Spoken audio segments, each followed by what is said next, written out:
Welcome to the Financial Hall of Shame, featuring the girl who thought emergency funds were just for last minute, unplanned vacation. So let's talk about 3 money things that I would have screamed at my younger self to completely stop doing it. Starting off with the first offender, lifestyle inflation. So for me, as soon as I got my real first job, I thought I was rich with a bigger paycheck. I started spending money on things I didn't necessarily need it. I started buying fancier clothes, fancier things, new iPhones, going out for overpriced coffee and stuff like that. But what I didn't realize was if I'm living on paycheck and spending all my paycheck, I'm still broke, but with the fancier clothes. So lesson learned, just because your income got bigger doesn't necessarily mean that your spending has to go bigger either. So the trick is to pretend that you're broke for a few years even when you're not. So number 2 is ignoring investing. When I was younger, I ignored investing like I ignore my Monday morning alarms. Not realizing how important investing is was one of my biggest missed opportunities when I was in my early 20s.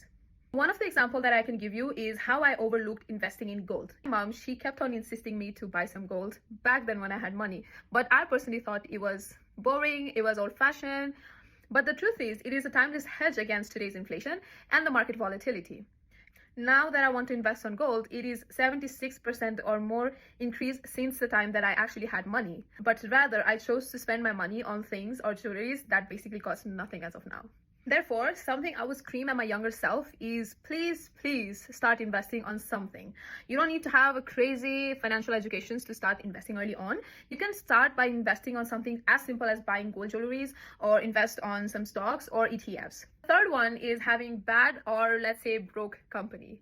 I cannot tell you how bad it is for your pocket to be around the circle who doesn't respect money. Sometimes the worst financial advice doesn't come from your social media, not from YouTube, TikTok, Instagram, whatever, but it does come from your circles.